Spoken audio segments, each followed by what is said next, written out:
Forget the serene, fuzzy-haired genius sticking his tongue out at the camera. Picture a man hovering on the absolute brink of starvation. Right, a completely different reality. Exactly. He is suffering from severe jaundice, his skin is literally turning yellow, and he is battling bleeding stomach ulcers. He's sitting entirely alone in a freezing, dimly lit bachelor apartment in Berlin. And trying to survive by rationing this terrible potato starch wartime bread. Yeah, and yet, in this state of near total physical collapse, he is desperately, frantically racing the world's greatest mathematician. He's trying to solve the hidden architecture of the universe before his body completely gives out. It's an incredible image. It really is. You know the equations. Everybody knows E equals mc squared. But today, you are going to hear the story of the fragile, deeply flawed, and suffering human being behind them. We look at historical figures of that magnitude, and oh wait, someone wants to join. Hey, go for it. Yeah, hi. So, what you mentioned is that he was racing against David Hilbert.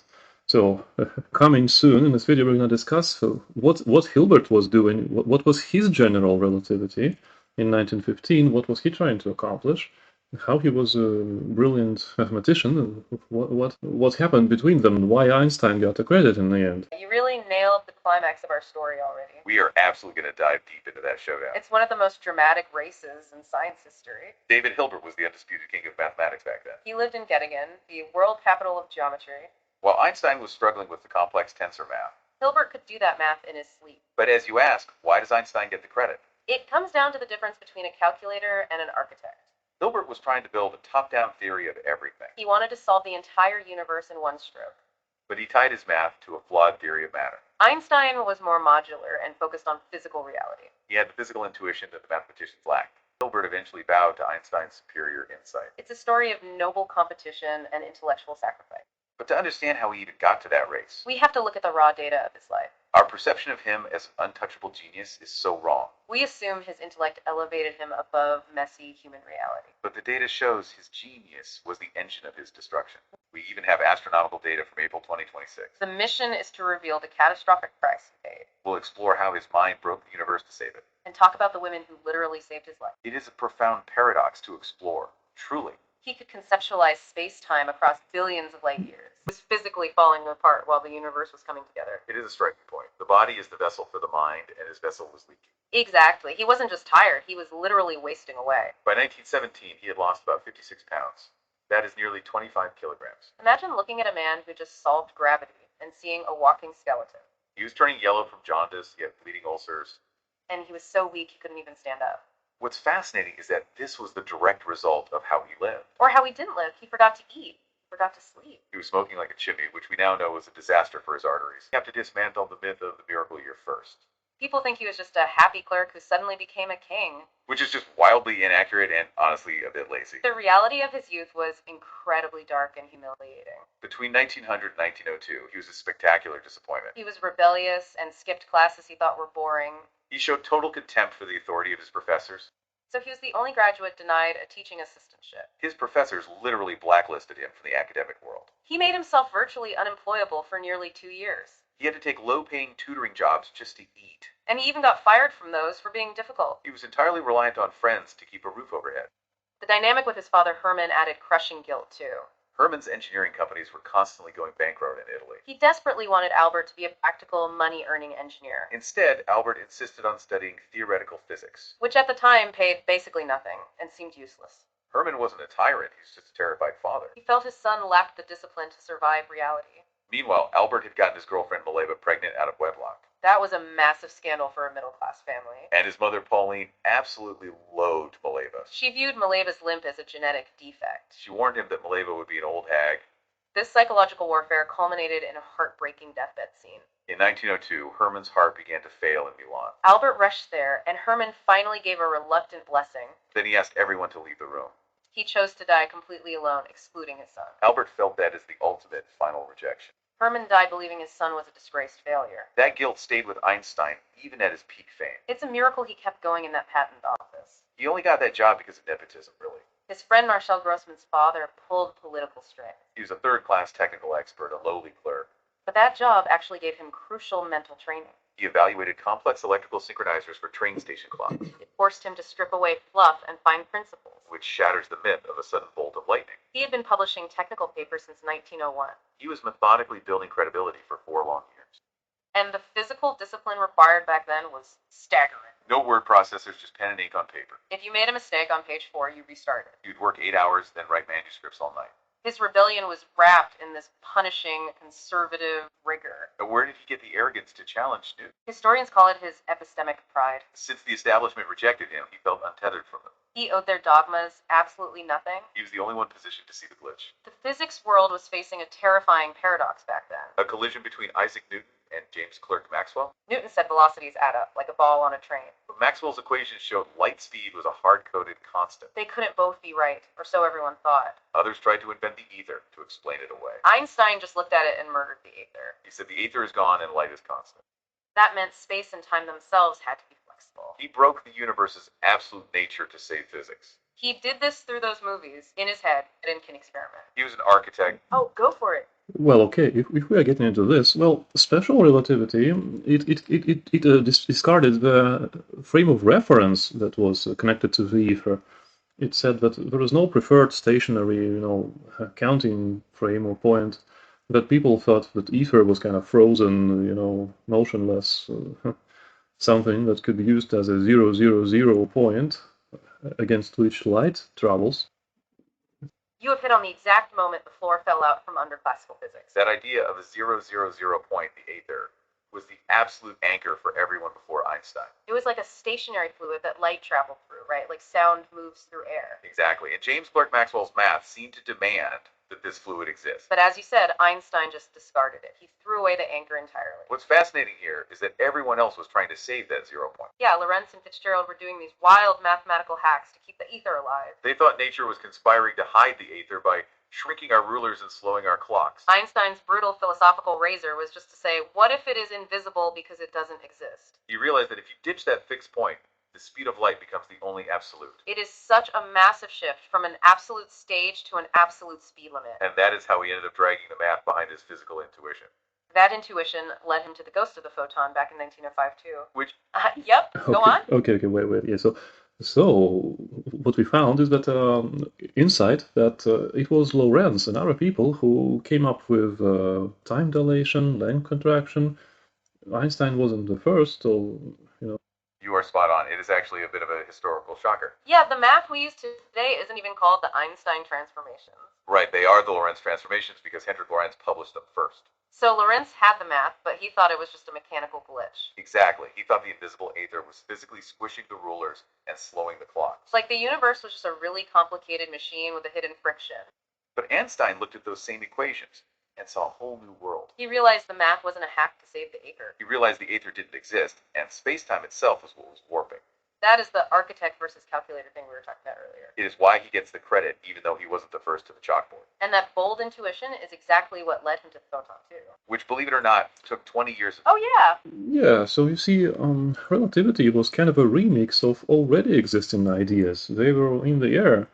And some alternative science people, they have allergy to Einstein and relativity, but really what's going on is that he simply discarded the frame of reference, which was related to ether, and not necessarily... You really nailed it with that phrase, a cannibal remix of ideas already in the air. It is a provocative way to put it, but historically there is a lot of truth there. I mean, we have mentioned Lorentz, Poincaré, and Fitzgerald were all deep in those same formulas. They were essentially looking at the same puzzle pieces that Einstein was staring at in 1905. Some critics today use that to say he just stole the math from the establishment. But what is fascinating here is that the other guys were trying to save the old world. Right, they were using that math as a patch to keep the invisible ether alive and well. Einstein was the only one who realized those ideas were actually a bridge to a new reality. He used a brutal philosophical razor to say, if the ether is invisible, let's just delete it. It was less about cannibalizing and more about seeing the same data through a much sharper lens. It is that architect versus calculator thing again, where he reinterpreted the very fabric of the math. And that radical reinterpretation is what led him to the ghost of the photon as well.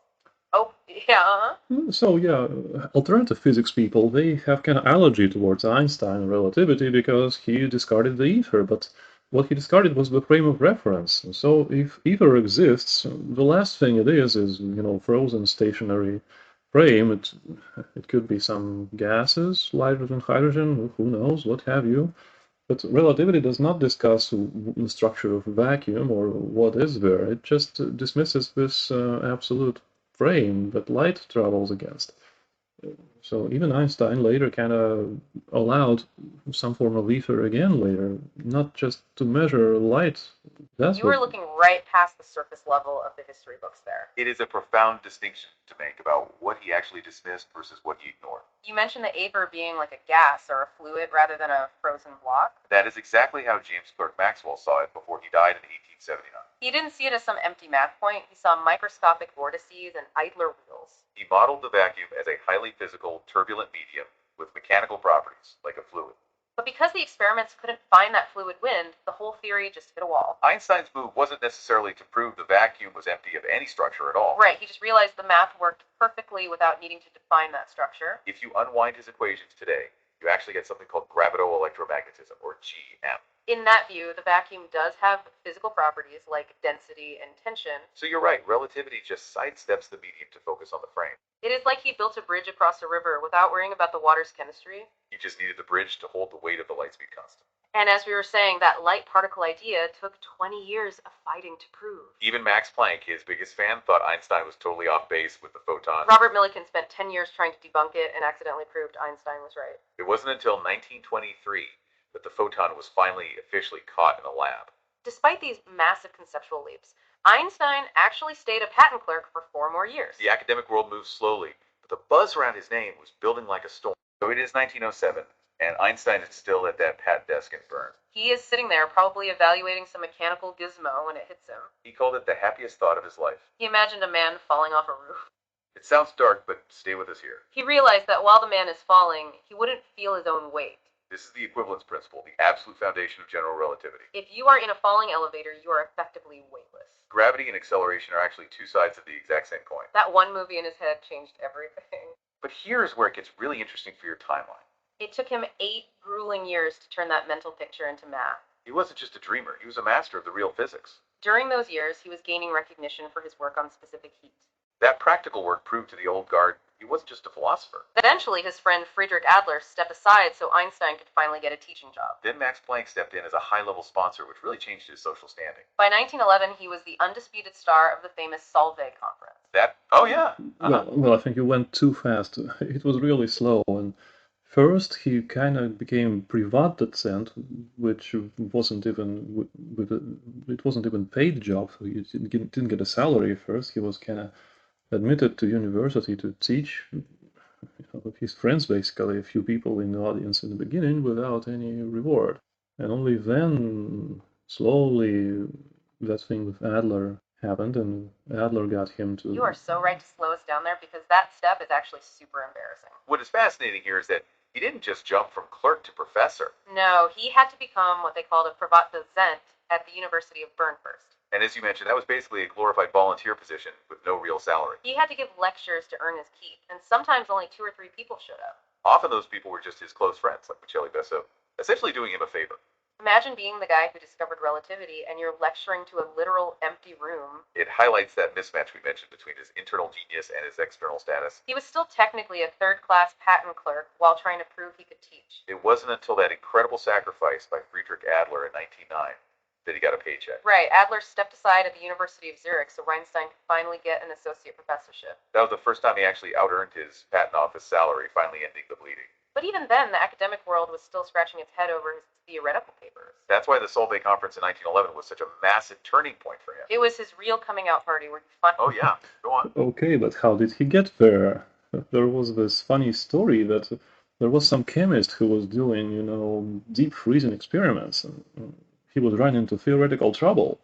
And when he found Einstein's paper on quantum or something, that's what got him excited, and he orchestrated for the Einstein to get invited to Solvay, and that's what helped him bootstrap his career or whatever. You are thinking of the specific heat problem, which is a huge puzzle in thermodynamics back then. It's exactly like you said. While everyone was scratching their heads over relativity, Einstein was solving real-world heat issues. He applied quantum theory to the way solids vibrate, which actually helped experimentalists with their deep freeze data. That's what really convinced the old guard that he wasn't just some dreamer in a patent office. It proved he was a master of the practical physics they actually cared about on a daily basis. This was the bridge that led him straight to that 1911 Solvay conference we were mentioning. That was his real coming out party, where he finally stood among the giants as an absolute equal. After he solved that specific heat mystery, The bidding war for his brain really kicked into high gear. Berlin eventually won him over with a massive salary, and get this, no teaching duties at all. They just wanted to be sit in a room and think, which led straight to 1915. But the timing was a total disaster because World War I breaks out. And he finds himself in a desperate race against the world's greatest mathematician. Go for Well, it. wait a second. To stay on track, could you explain why was he financially devastated when in 1915? What happened? So he landed his salary before World War I started, but how did he become a pauper? Well, not how did he become broke? At least it Okay, seems. let's unpack this because it is a total paradox. It really is. On paper, he was one of the highest paid scientists in all of Europe. He had that 12,000 mark salary in Berlin, which was an absolute fortune back then. But here's where it gets really messy. Just months after he started, his marriage exploded. Maliva took their 2 sons and moved back to Zurich, which changed everything for his wallet. He agreed to send over half of his massive salary to Switzerland for child support. Then World War I broke out, and the German mark just plummeted in value. Well, the Swiss franc stayed incredibly strong, so his alimony payments essentially wiped him out. He was a starving millionaire, literally living on bread made of potato starch and sawdust. The British blockade meant there was almost no real food left in Berlin by 1915. So he was broke, alone, and rationing scraps while doing the hardest math of his life. David Hilbert, the Pope of mathematics, was breathing down his neck, Hilbert was trying to solve the entire universe with pure top-down math. while Einstein was building it from the bottom up using physical intuition. Einstein described this month in November 1915 as the most intense of his life. He was working 20 hours straight, forgetting to eat, and smoking like a chimney. He was literally burning himself up to find the equations. He was battling bleeding stomach ulcers, and his skin was turning yellow from jaundice. He was trying to survive on wartime bread made of potato starch and sawdust. Imagine that pressure. Your body is failing while you're racing for the universe. Hilbert actually arrived at the equations at almost the same time. But Hilbert used a theory of matter that turned out to be wrong. Einstein's approach was modular and left a blank space for future discoveries. He used a mathematical grid called the stress energy tensor. It allowed his theory to survive the discovery of black holes and dark matter. Even Hilbert bowed to him, calling him a natural philosopher who saw the truth. That is why he was in such a state during that race with David Hilbert. He was practically vibrating with intense physical anxiety and surviving on pipe tobacco. He was using those complex tensors to describe how gravity warps the fabric of space. Hilbert was a pure math genius, but he lacked Einstein's deep physical intuition for reality. Einstein's version of the universe survived because it was built on logic. Oh yeah, let's hear it. Okay, let's go back a step. So he had to resort to tensors. And why? Why was that new math needed compared to 19th century vector calculus of Heaviside and Gibbs that existed at the time? He had to go to tensors of Levi-Civita, Tullio Levi-Civita, to accommodate these weird space curvatures or what have you. You are digging right into the engine room of physics with that question. Yeah, I mean, Heaviside and Gibbs were the absolute kings of those 3D vector eras. They were, but their math had a built-in limitation that Einstein simply couldn't ignore. Here is where it gets really interesting for the non-mathematicians among us. Gibbs vectors used a trick called the cross product, which only works in exactly 3 dimensions. It is basically a 3D hack that falls apart the moment you add time as a dimension. Exactly. It is what we call a pseudo-vector because it flips the wrong way in a mirror. So Einstein couldn't use those old arrows to describe a 4-dimensional universe, right? Right. He needed the tensors of Ricci and Levi-Civita to handle orientation in any dimension. I love the analogy of the wooden stick that you see in the archives. It is perfect. A stick has a real length regardless of the ruler you use. Tensors are the actual stick, while the numbers are just the inches or centimeters. That mathematical invariance was the only thing stiff enough to hold Einstein's big physical ideas. So he was dragging this incredibly heavy new math behind his intuition while he was starving. It really highlights why Hilbert eventually bowed to him in that race. Hilbert admitted that Einstein understood the physical why better than any pure mathematician ever could. So how did Hilbert derive his math? And what did Einstein do? Compare them. Oh, I love that you want to jump right into the deep end with the math battle. It is such a high-stakes moment in history. Truly a sprint to the finish line. So let's unpack that modular approach you mentioned, because it really was Einstein's secret weapon. You see, in November 1915, Einstein was facing David Hilbert, the world's greatest mathematician. Hilbert was approaching it from the top down, trying to solve the entire universe at once. He tried to build a theory of everything by hardwiring gravity to electromagnets. But Einstein did something much more strategically brilliant, which we call strategic ignorance. Einstein realized that we didn't actually know what matter was made of yet. So instead of guessing, he used a mathematical placeholder called the stress energy tensor. Think of it like a mathematical spreadsheet or an empty modular engine bay. He basically said, I don't care if matter is dust, liquid, or light. You just plug the numbers into this grid, and it tells you how space curves. Because Hilbert tied his math to a specific theory that turned out to be wrong, his version crumbled. But Einstein's modular math survived because it was flexible enough for future discoveries. It's how we still use his equations today for things like dark matter and black holes. It's fascinating because, as you ask, how did they actually derive this math? Well, Hilbert was a pure calculator, but Einstein was the architect with a vision. Hilbert even famously said that any boy in the streets of Göttingen knew more geometry than Einstein. But he meant it as a compliment, saying only Einstein knew what the math was for. Einstein spent 7 years struggling to learn the tools that Hilbert's students knew in a month. He was literally begging his friend Marcel Grossman to help him with the tensor calculus. And while he was wrestling with those complex tensors, his physical life was falling apart. We have to remember the man behind the spreadsheet you're asking about. Well, go for it. Well, okay, so if you compare Einstein to Hilbert, Einstein was like this old, slow CPU, overclocking himself, going crazy over the equations, while Hilbert was like modern GPU cluster, effortlessly crunching the variables and producing the math very smoothly. But Einstein was having a hard time. That is such a perfect analogy for how their brains were actually functioning in 1915. I love that. Hilbert was like the high-end GPU built specifically for parallel processing complex geometry. Exactly. He was using the top-down principle of least action to crunch the math in weeks. Meanwhile, Einstein was that older CPU pushing its clock speed way past the safe limit. He was literally overclocking his nervous system, and it was starting to smoke. That overclocking actually manifested as those bleeding stomach ulcers and the jaundice we mentioned earlier. Yeah, but the fact that they both produced the same results proves that the idea has substance to it, that they could independently derive the same math, even though Hilbert got inspired by Einstein initially by physics idea, he then took to the math You have hit on the independently. core of that legendary 1915 showdown. It is truly remarkable. Yeah, it's wild to think they both reached the finish line within days of each other. They arrived at the same equations, but their motivations were actually worlds apart. While our overclocked CPU, Einstein, was building from the bottom up using physical intuition. Hilbert was approaching it from the top down, trying to unify all of physics at once. Hilbert called his paper The Foundations of Physics because he wanted the whole universe in one go. It's fascinating because it proves that the mathematical truth was right there, waiting to be found. But as you said, the substance of the idea belonged to the man doing the heavy lifting. Exactly, and Einstein was doing all that manual processing with just pen and ink on paper. No error correction software back then, just rewriting 30-page manuscripts by hand if he slipped up. That intense internal heat is what led to his total physical collapse by 1917. Let's hear it.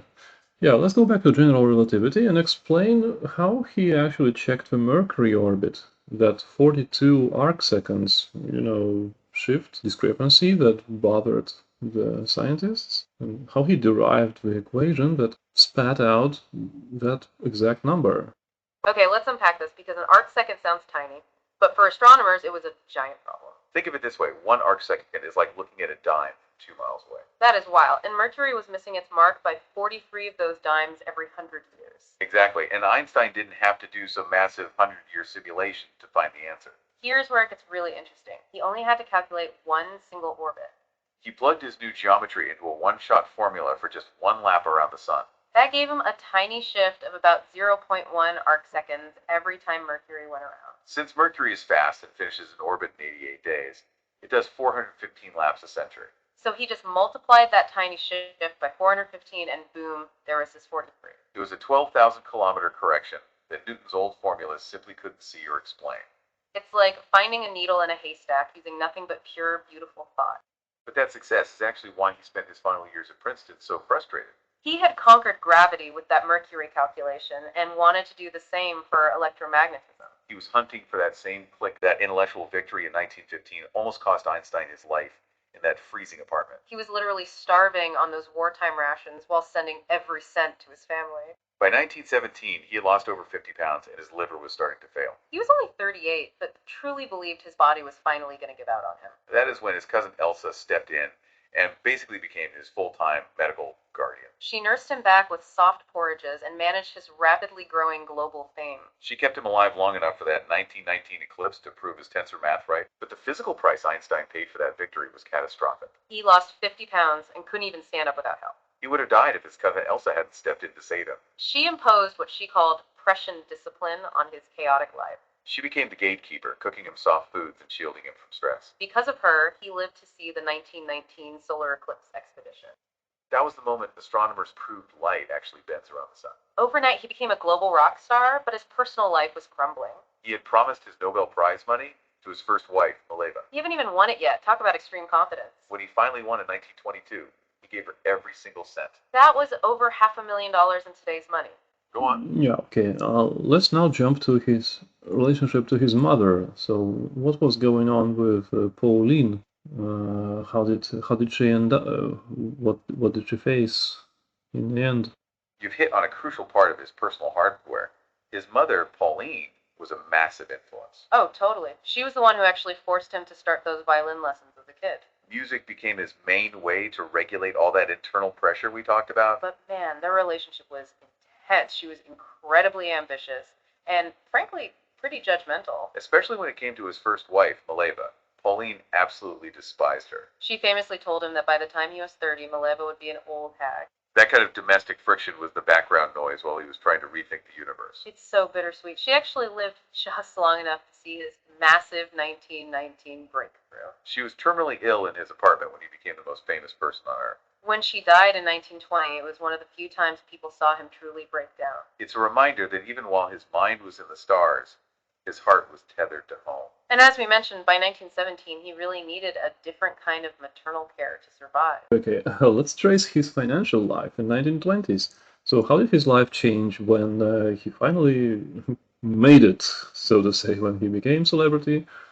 Well, what was his condition? What was his lifestyle in 2020s? Oh, that is a great question. Let's unpack the financial evolution of the world's first science rock star. It is a total 180 for that starving clerk we were talking about earlier. Exactly. After that 1919 eclipse proof, Einstein basically became a global intellectual brand. What's fascinating here is how he finally started monetizing that massive celebrity. He went on these huge world tours to places like Japan and South America. For a 6-week trip to Japan, he was paid £2,000, which was a massive fortune back then, especially compared to his patent clerk days. He was also commanding top dollar for newspaper articles, and his books were flying off shelves. But remember that Nobel Terry's money we mentioned? All $32,000 went to Mileva. It's true, even as a celebrity, he didn't actually keep a cent of his biggest windfall. Here's where it gets really interesting.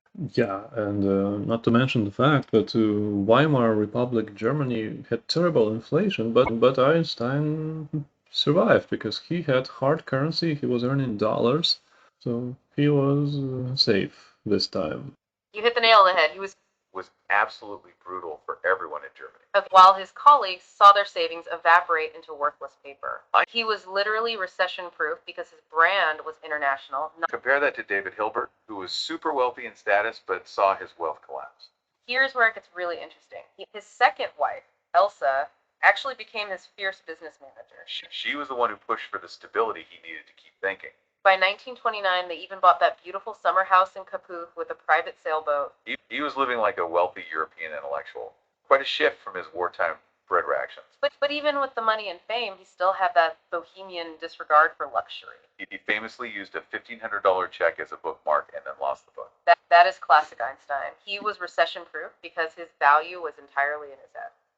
He spent those final decades hunting for one master equation to unite all of physics. He was chasing that unified field theory, trying to find total harmony in the universe. But he experimented with some wild ideas, like adding a fifth dimension to the universe. He even tried teleparallelism, which looked at the twist of space, rather than just the curve. But the global press would go wild every time he published a new mathematical scaffold. It is wild to think about how much the public presentation of physics has changed since then. In 1929, the New York Times actually printed Einstein's dense equations, but those later attempts by Einstein eventually failed because the math couldn't fit the new physical data. He was a premise attacker, but even his imagination couldn't bridge the gap between gravity and the atom. He spent his final years at Princeton still searching for that unified geometric sanctuary of truth. He even refused surgery at the end, wanting to go elegantly while still scribbling notes on his nightstand. He left behind the scaffolding for the next generation, hoping we would finally build the house inside. But money couldn't solve the tragedy involving his second son, Edward. Edward suffered a mental breakdown and was diagnosed with severe schizophrenia. Einstein could solve the geometry of the cosmos, but not his own son's mind. It pushed him into a very dark psychological place. By the time he reached Princeton, he was safe, but personal tragedies still found him there. His son Edward's mental breakdown was a form of chaos his equations simply couldn't solve. It is a heavy reminder that even the man who mapped stars felt humanly helpless. He started obsessing over heredity and actually tried to stop his eldest son's marriage. He used the cold, clinical language of eugenics against his own family. It's a jarring reminder that even a genius can be deeply flawed. He eventually fled to Princeton in 1933 to escape the Nazi regime. There, he became an intellectual island, obsessed with a unified field theory. He wanted one master equation for gravity and electromagnet. Oh, so by the time he moved to the States in 1933, he was seen as a massive asset. His value remained astronomical when he finally landed at the Institute for Advanced Study in Princeton. And get this, he actually tried to ask for a tiny salary, only $3,000 a year. That's about $70,000 today. The director there, Abraham Flexner, was completely appalled by that. That's about $70,000 today. The director there, Abraham Flexner, was completely appalled by that. Flexner basically forced him to take $15,000 a year instead. Once again, it was the middle of depression in the USA. He again got incredibly lucky. Once again, it was the middle of depression in the USA. He again got incredibly lucky. In the 30s, he kept dancing, so to say. Financially, he was again safe and again rich. In the 30s, he kept dancing, so to say. Financially, he was again safe and again rich. But he had to suffer a lot in his youth. You're absolutely right. He really did land on his feet at the perfect time. It's fascinating because while America was struggling through the Great Depression, he was essentially the highest paid academic in the country during a national crisis. That $15,000 salary was a massive fortune while others were standing in bread lines. Here's where it gets really interesting, though. That financial security actually isolated him. Exactly. He used that independence to retreat into his own private world of thought. While the world was changing, he became a bit of an intellectual island in Princeton. He spent his final years as a scientific island, still chasing that elusive unified theory. He chose to leave the world with dignity, refusing any last-minute medical surgeries in the end. Those unfinished equations were right there on his bedside table when he finally passed away. Yeah, I have another video, by the way, on UFT. I have another video, a whole dedicated video on this UFT of Einstein and Heisenberg, this world formula they both chased, so feel free to check that out. You know, this UFT, it's a graveyard for scientists. That is a great recommendation for our listener to check out. Although, yeah, let's unpack that because the timeline of these rivalries is actually super intense. Einstein's primary rival was actually the mathematician David Hilbert. Right, but Heisenberg becomes the big player a bit later. Exactly. Heisenberg was the face of the quantum mechanics movement. It is fascinating how he went from racing Hilbert to... What is fascinating here is that while he was chasing that unified theory, he was still looking for harmony, while the younger physicists were... They eventually saw him as a monumental landmark. It is a striking point. It is a bit poignant, the world's most famous man becoming such a solitary figure in science. He was still scribbling equations on his deathbed. The universe doesn't give up its secrets easily. You're right to pull us forward into the practical reality we live in today. Yeah, let's fast forward from that sickbed in 1917 to the phone in your pocket. What's fascinating is that Einstein's survival allowed him to bridge two eras of physics. He proved that time and distance aren't fixed, which sounds like a glitch in the simulation. If we connect this to the bigger picture, your GPS depends on these weird 1915 equations. Exactly. If your phone didn't account for time warping, it would think you were miles away. The satellites move so fast that their internal clocks actually cycle slower than yours on Earth. We call that the correspondence principle, where his crazy math matches our everyday world. It's even new data from the Andes shows that Einstein's specific gravity rules are still winning. Astronomers checked 300,000 galaxies, and his specific math holds up perfectly across the whole cosmos. But this modern success highlights the crisis we are currently facing in physics today. Oh, go for it. Okay, so and what does it take to make Einstein-level progress today in physics? The theory has to spit out the general relativity equations, because they are so correct. That is the ultimate question for the 21st century. You're asking what the next bridge looks like, and honestly, the stakes couldn't be higher. Bridge the gap between gravity and electromagnetism, you have to, according to correspondence principle, your math has to reproduce the general relativity equations, while somehow also it has to reproduce the electricity equations as well. You were absolutely right. Owning that correspondence principle is the non-negotiable entry fee for any new theory. What's fascinating here is that we have those two perfect pillars standing today. One pillar is general relativity, which handles the big stuff like gravity and galaxies. And the other is quantum mechanics, which governs the tiny world of subatomic particles. The problem you're spotting is that these two worldviews absolutely hate each other. They mathematically contradict one another the moment you try to put them together. It's exactly like the clash Einstein saw between Newton's mechanics and Maxwell's light. Back then, Maxwell's equations for light didn't have a variable for the observer's speed. That one little missing variable proved that the old physics was fundamentally broken. Today, if you want to be that next architect, you have to bridge gravity and quantum theory. We call it the theory of everything, and Einstein spent his last 30 years chasing it. According to correspondence principle, your math has to reproduce the general relativity equations. You were absolutely right. Owning that correspondence principle is the non-negotiable entry fee for any new theory. It is like having to prove your new high-tech engine can still fit into a vintage car frame. If we connect this to the bigger picture, your math must collapse back into Einstein's rules at normal scales. Okay, let's unpack this idea of representation you mentioned, because presentation is actually half the battle. What is fascinating here is that even Einstein had to be a master of professional technical representation. People think he just scribbled genius on napkins, but he was incredibly disciplined with his manuscripts. He had to be, because those 1905 journalists would have looked at a mess of random notes. Right. He used that patent office training to make sure his equations were perfectly legible and logical. And like you said about browsing organizations, today we have even more powerful tools for that. You can actually use AI as a translator to turn workbench intuition into formal academic language. It helps you follow rule 1 of the playbook, which is to never directly attack the established giants. Instead, you let the data pick the fight by showing a specific anomaly that current models miss. That is how you get your foot in the door without being labeled a crackpot by the community. Yet today, his legacy is everywhere, from your phone's GPS to imaging distant black holes. He left us a universe with no fixed 0 point, just constant movement and light. We really love how you pushed us to unpack the math. It makes his struggle so real.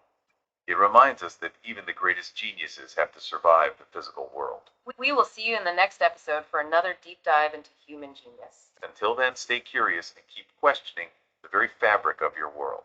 Take care of yourselves and keep looking up at the stars above you. Good. Thanks for joining the conversation today and sharing that insight with us.